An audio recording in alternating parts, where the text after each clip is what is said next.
Hi students, today we'll study about endocrine system. So let's start. See, what is endocrine system? The endocrine system is a collection of glands that secrete chemical messengers known as hormones. These signals are passed through the blood to arrive at a target organ which has cells possessing the appropriate receptor.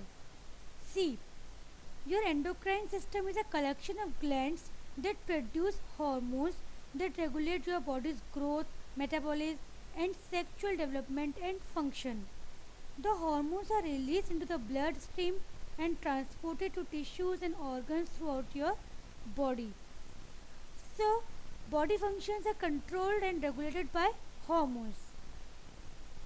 So, endocrine system is a system of isolated glands that pour their secretions directly into venous blood or lymph for passage to different body organs in order to control their functioning, metabolism, cell permeability, growth, differentiation, and stress conditions. So, endocrine system comprises endocrine glands and their hormones. Therefore, it is also called hormonal system. Now, what is glands? See, gland is a cell or a tissue or an organ which secretes certain useful chemical compounds. It is called gland. See, the endocrine system is made up of glands that produce and secrete hormones, and hormones may affect one or several organs throughout the body. So, gland is an organ, tissue, or cell that secretes a chemical for performing a particular function. Next comes types of glands. There are three types of glands, and these are: first one is exocrine gland, second is endocrine glands, and third is heterocrine glands. First of all, exocrine glands. See, exocrine gland is a gland that pours its secretion on the surface or into a particular region by means of ducts for performing a metabolic activity. So these are ducted glands, and the examples are sebaceous gland, sweat glands, salivary glands, gastric glands, and intestinal glands. Next come endocrine gland. Endocrine gland is an isolated gland which separates even from epithelium forming it. So, endocrine gland secretes informational molecules or hormones that are poured into venous blood or lymph for reaching the target organ, because the gland is not connected with the target organ by any duct. That's why endocrine gland is also called ductless gland. Pancreas is the best example of exocrine gland and endocrine gland.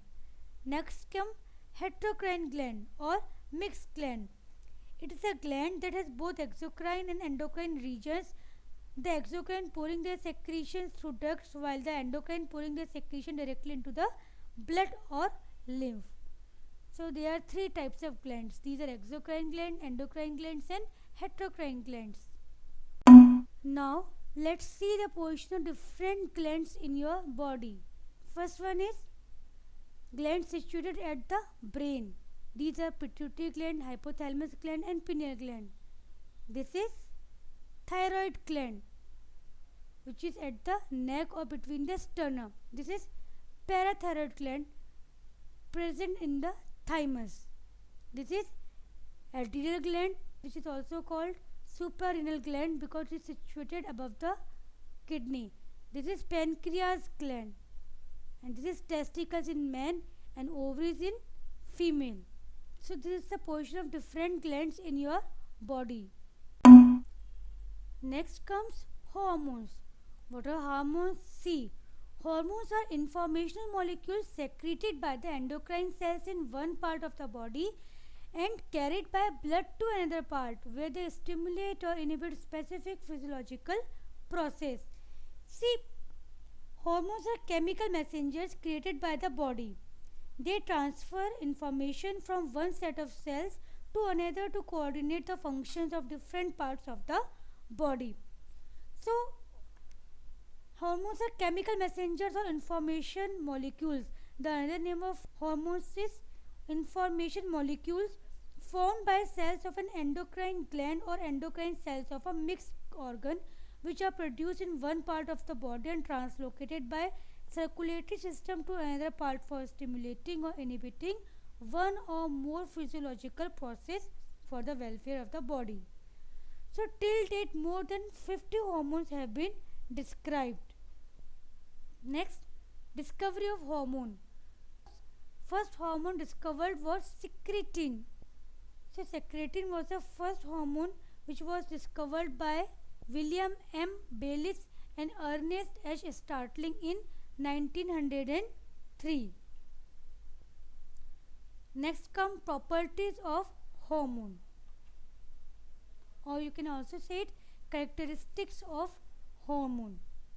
First one is these are secreted by endocrine glands. See, hormones are formed by ductless gland called endocrine glands. Next, their secretions is released directly into blood. Actually, hormones are poured into circulatory system in which they are soluble and carried to the target cells.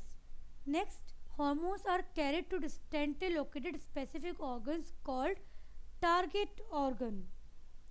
See, hormone molecules get attached to the membranes of target cells at specific points, having receptors for inward passage or reaction. Next, hormones have a specific physiological action, excitatory or inhibitory. See, they inhibit or stimulate specific processes in the target cells. Next is hormones have low molecular weight. For example, antidiuretic hormone has a molecular weight of 600 to 2000 daltons. So, hormone molecules are smaller in size. Next, these act in very low concentration. So, hormones are effective in very low concentration of picograms or micrograms. The concentration of testosterone is 30 to 100 nanogram per ml. Next, hormones are non-antigenic. So, hormones are not of foreign particles or foreign molecules. That's why they are non-antigenic. Next, these are mostly short-lived. The span of hormones is very low. That's why they are short-lived. So, hormones simply start certain reactions and are consumed in the process. That's why they are short-lived. Next, some hormones are quick acting, for example adrenaline, while some acting slowly, for example estrogen of ovary that produces menstruation, etc. Next, some hormones secreted in inactive form called prohormones, for example proinsulin. Hormones are specific. So hormones are formed in response to specific stimuli. So they can inhibit or stimulate specific process in the target cells.